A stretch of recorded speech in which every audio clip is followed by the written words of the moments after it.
नमस्कार साथियों, आज की इस क्लास में हम लोग जो है यूपी पीसीएस आरओ एआरओ और अन्य सभी एग्जाम्स के लिए जो है जीके जीएस का टॉपिक वाइज रिवीजन इस क्लास में करने वाले हैं। तो चलिए करते हैं क्लास की शुरुआत।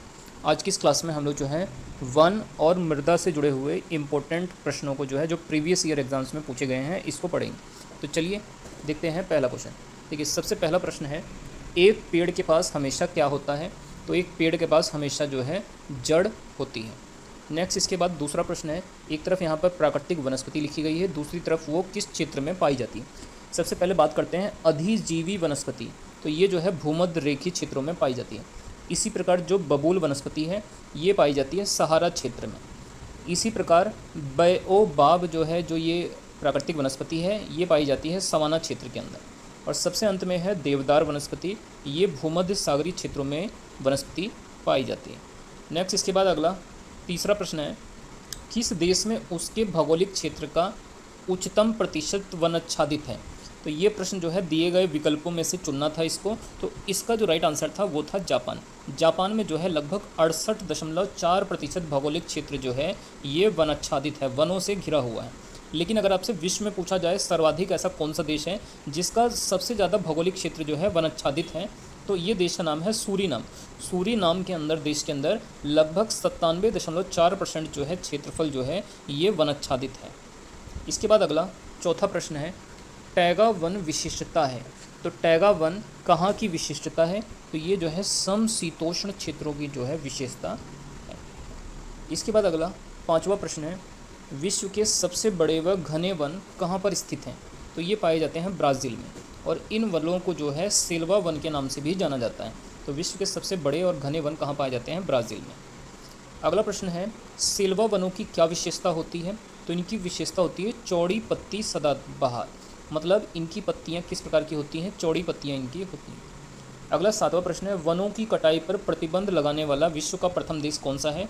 तो ये देश है नॉर्वे देश। नॉर्वे देश को अर्धरात्रि सूर्य का देश भी कहा जाता है। अगला 8वां नंबर का प्रश्न है, भूमध्य रेखा के निकट जो है किस प्रकार के वन पाए जाते हैं? तो भूमध्य रेखा के निकट जो है उष्ण कटिबंधीय प्रकार के जो है वन पाए जाते हैं। नेक्स्ट इसके बाद अगला प्रश्न है, एंटी सोल क्या है? तो देखिए जो एंटी सोल होता है ये एक प्रकार की जलोढ़ मिट्टी होती है। जलोढ़ मिट्टी हमारी दो प्रकार की होती है, बांगर और खादर। तो एंटी सोल क्या है? तो ये एक प्रकार की जलोढ़ मिट्टी है। अगला 10वां प्रश्न है, काली मिट्टी को अन्य किस नाम से जाना जाता है? रेगुर मिट्टी के नाम से जाना जाता है, और इसका जो काला रंग होता है वो होता है टिटैनी फेरस मैग्नेटाइट के कारण। नेक्स्ट इसके बाद अगला 11वां प्रश्न है, यहाँ पर एक तरफ लौह अयस्क खनन के क्षेत्र दिए गए हैं और दूसरी तरफ उनकी अवस्थिति किस देश में है? जैसे सबसे पहले बात करते हैं मैग्नीटोगोस्क, तो ये जो है पाया जाता है रूस के अंदर। इसी प्रकार जो नारमंडी लौह अयस्क क्षेत्र है ये स्थित है फ्रांस देश के अंदर। नेक्स्ट इसके बाद किरूना लौह अयस्क क्षेत्र मिलता है स्वीडन देश के अंदर। कुजबास लौह अयस्क खनन क्षेत्र मिलता है रूस के अंदर। इसी प्रकार जो क्रीवाय लौह अयस्क खनन क्षेत्र है ये स्थित है यूक्रेन देश के अंदर। और पेरिनीज कहाँ पर है? तो ये पाए जाते हैं फ्रांस देश के अंदर। और कारागांडा ये कहाँ पर पाया जाता है? तो ये पाया जाता है कजाकिस्तान देश के अंदर। तो यहाँ पर हमने ये 11 क्वेश्चन कंप्लीट किए। चलिए देखते हैं इसके बाद अगला प्रश्न। नेक्स्ट इसके बाद अगला प्रश्न है, सुपीरियर झील जो कि नॉर्थ अमेरिका। नेक्स्ट इसके बाद अगला प्रश्न है क्वेश्चन नंबर 12, सुपीरियर झील नॉर्थ अमेरिका में जो है कौन सा खनिज पाया जाता है? तो यहाँ पर जो है लौह अयस्क के भंडार देखने के लिए मिलते हैं। इसी प्रकार लौह अयस्क के 3 अग्रणी उत्पादक देश विश्व में कौन कौन से हैं? तो इनमें आता है ऑस्ट्रेलिया, चाइना और ब्राज़ील। ये तीनों देश जो है विश्व में सबसे अधिक जो है लौह अयस्क का उत्पादन करते हैं। इसके बाद अगला है क्वेश्चन नंबर 14, भारत का इस्पात उत्पादन में जो है कौन सा स्थान है? तो भारत आता है इस्पात उत्पादन के मामले में दूसरे स्थान पर। पहले स्थान पर कौन सा देश है? तो ये देश है चाइना। नेक्स्ट क्वेश्चन नंबर 15 है, जापान का पीटर्सबर्ग किसे कहा जाता है? तो ये युवाता को कहा जाता है जापान का पीटर्सबर्ग। इसी प्रकार जापान का मैनचेस्टर जो है ओसाका शहर को कहा जाता है। नेक्स्ट यहाँ पर क्वेश्चन नंबर 17 है, यहाँ पर एक तरफ लौह इस्पात केंद्र और दूसरी तरफ वो किस देश में स्थित है? सबसे पहले बात करते हैं हैमिल्टन लौह इस्पात केंद्र, ये स्थित है कनाडा में। बर्मिंघम लौह इस्पात केंद्र है यूनाइटेड किंगडम में, यूके में। जबकि जो एशियन लौह इस्पात केंद्र है ये स्थित है जर्मनी में। और अनसान लौह इस्पात केंद्र स्थित है चीन देश के अंदर, अनसान। नेक्स्ट क्वेश्चन नंबर 18 है, सर्वाधिक कार्बन का प्रतिशत जो है किस प्रकार के कोयले में होता है? तो ये एंथ्रासाइट कोयला है और ये सबसे उत्तम कोटि का कोयला होता है।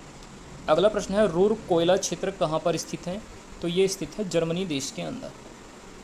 अगला प्रश्न है, रूस का कुजबास प्रदेश जो है किस खनिज के लिए प्रसिद्ध है? तो ये कोयले के लिए जो है प्रसिद्ध है रूस का कुजबास प्रदेश। नेक्स्ट अगला 21वां प्रश्न है, डोनबास क्षेत्र जो है किसके लिए प्रसिद्ध है? तो ये प्रसिद्ध है कोयले के उत्पादन के लिए। अगले प्रश्न है, एक तरफ कोयला क्षेत्र है, दूसरी तरफ वो किस देश में स्थित है?